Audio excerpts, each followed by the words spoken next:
नमस्कार। History class 12th का lesson हम आज पढ़ने जा रहे हैं।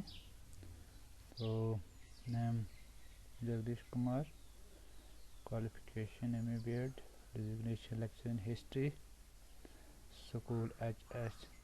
नक्सिनी डिस्ट्रिक्ट। तो आज का हमारा लेसन है Mahatma Gandhi and the nationalist movement. ये चौथा यूनिट है बुक 3 का।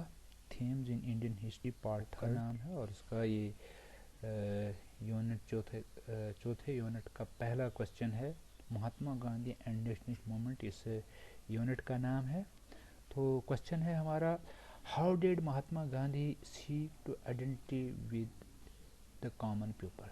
तो महात्मा गांधी की आइडेंटिटी, जान पहचान कॉमन लोगों के साथ कैसी हुई। तो इस क्वेश्चन का आंसर है, in January 1915 Mohandas Karamchand Gandhi return to his homeland after 2 decades of residence abroad.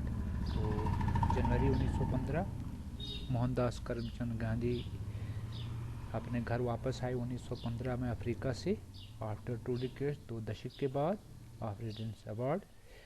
These years had been spent for the most part of South Africa। तो ये 2 दशक का जो समय था वो उन्होंने साउथ अफ्रीका में बिताया। Where he went as a lawyer, वहाँ एज ए वकील बनकर गए थे, वकालत का काम किया अफ्रीका में। And in time became leader of Indian community, और वहाँ पर इंडियन कम्युनिटी का, जो इंडिया के लोग वहाँ रहते थे, उनके लीडर उभर कर सामने आए इन दैट टेरिटरी, उस टेरिटरी में, साउथ अफ्रीका में।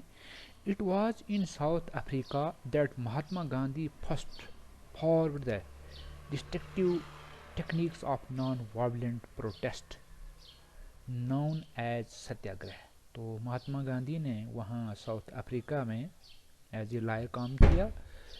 First forward and distinctive techniques of non violent, तो नॉन वायलेंट की मुहिम चलाई उन्होंने, सत्याग्रह जिसको कहते हैं। First promoted harmony between religion and first alerted upper caste India. तो सबसे पहले उन्होंने promoted harmony between religious and first alerted upper caste, और जो रिलीजियस जो भेदभाव था उसको ख़त्म करने की कोशिश की, और जो कास्ट सिस्टम जो था उसका उन्होंने डटकर प्रचार किया। For a discriminatory treatment of low caste and women. तो उस समय लो कास्ट के लोगों के साथ बहुत बड़ा भेदभाव समाज में था अफ्रीका में, और महिलाओं के साथ भी बहुत बड़ा भेदभाव था, बर्ताव था, अच्छा दर्जा समाज में नहीं था। तो उसके लिए अफ्रीका में उन्होंने बहुत बड़ा काम किया।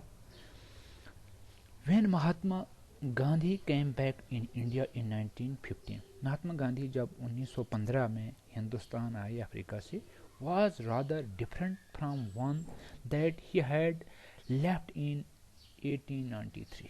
तो 1893 में वो यहाँ से गए थे और उसके बाद 1915 में हिंदुस्तान वापस आए। Indian national Congress now had been in most major cities and towns through स्वदेशी मूवमेंट इन 1905 to 7। तो इंडियन नेशनल कांग्रेस जो थी उस वक़्त हिंदुस्तान में आज़ादी के लिए लड़ रहे थे, शहर और गांव में प्रचार कर रहे थे ईस्ट इंडिया कंपनी के साथ, और स्वदेशी मूवमेंट, बाइकाट मूवमेंट जो था वो हिंदुस्तान में चल रहा था अंग्रेज़ों द्वारा 1905 से 1907 में, और वही मुहिम आगे भी चल रही थी। It had great India National Congress now had a Swadeshi movement in 1907 to 5 to 7। It had greatly broadened its appeals among the middle class, और खासकर मिडल क्लास के लोगों से इस प्रचार को आगे बढ़ाने की अपील की थी। स्वदेशी मूवमेंट का आप जानते होंगे।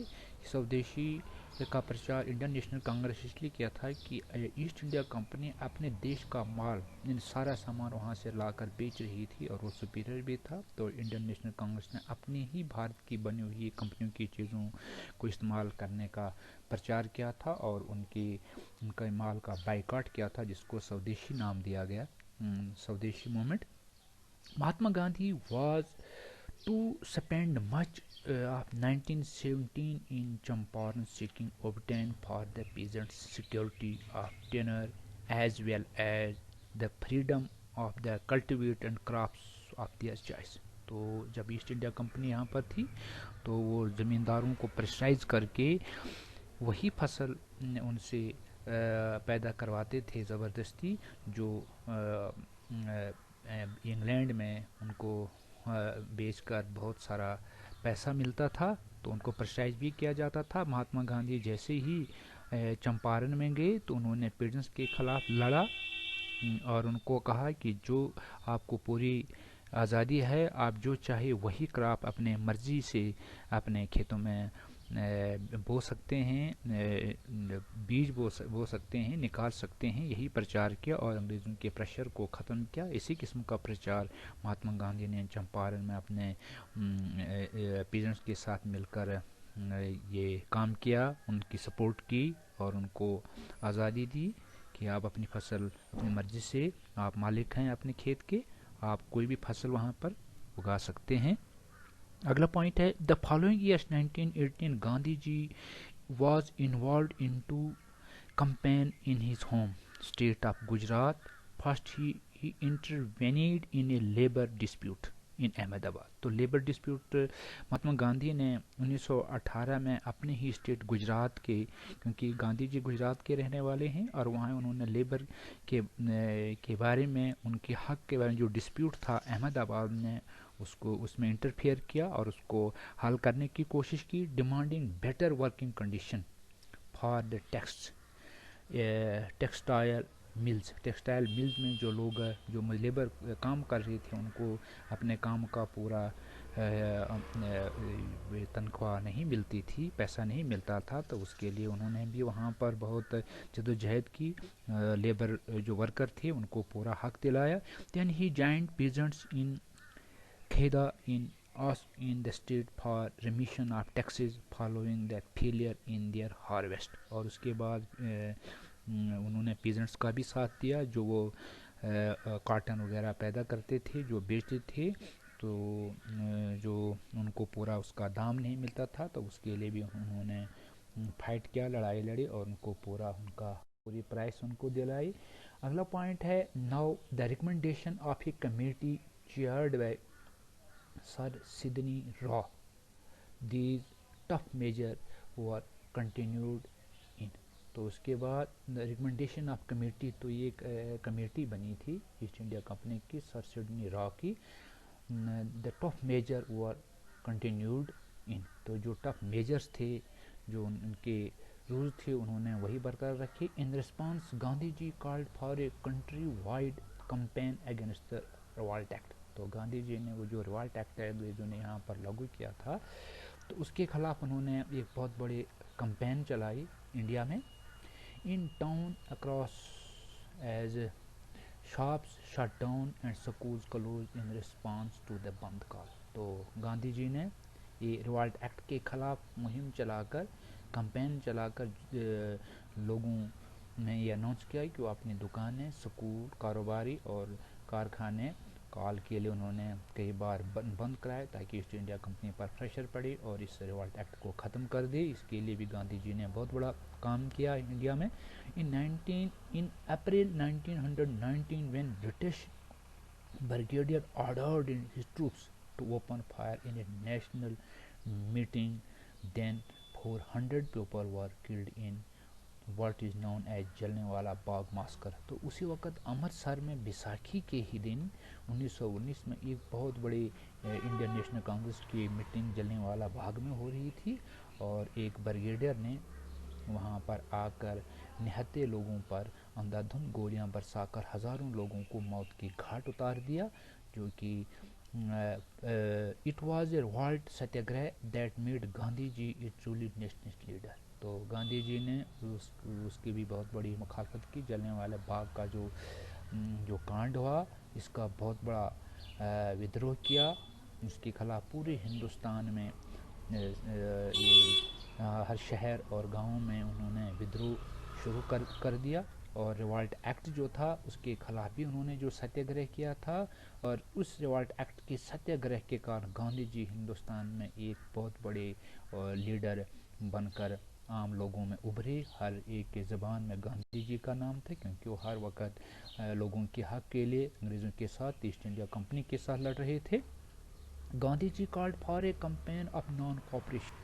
तो उन्होंने नॉन कॉपरेशन मूवमेंट भी अंग्रेज़ों के खिलाफ चलाया था ईस्ट इंडिया कंपनी के साथ, विद ब्रिटिश रूल इंडियन। जो ब्रिटिश रूल इंडिया में था उनके साथ नॉन कॉपरेशन, यानी उनके साथ कॉपरेट नहीं करने किसी काम में, ना उनकी कोई चीज़ें यूज़ करनी है, इस्तेमाल करना, उनके साथ कोई कॉपरेट करना है, सहयोग नहीं करना है। ये मूवमेंट भी गांधी जी ने हिंदुस्तान में चलाई। Who wish colonialism to end, were asked to stop attending school, college and law courts and not paying taxes। तो गांधी जी ने स्कूल बंद करवाए, कॉलेज बंद करवाए, और उसके बाद कोर्ट्स वगैरह जितने भी ऑफिस थे वो, और लोगों को कहा गया कि वो ईस्ट इंडिया कंपनी को या अंग्रेज हुकूमत को टैक्स न दें।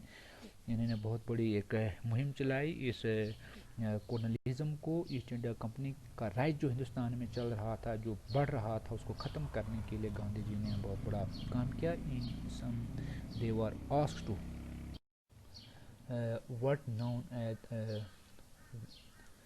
Gandhi ji called campaign non cooperation movement, जिसके बारे में मैंने अभी आपको बताया। स्कूल कॉलेज वगैरह बंद कर दिए थे, और बंद की काल पूरे हिंदुस्तान में थी, जिसकी वजह से Gandhi ji as a common leader बनकर उभरे। By 1922 in Gandhi ji had transform Indian nationalism, thereby redeeming the promise he made in his BHU speech of February 1916। तो गांधी जी ने 1922 में अपने उस जो नॉन कॉपरेशन मूवमेंट के जो मुहिम थी उसको बरकरार रखा। 1916 में एक बड़ा भाषण गांधी जी ने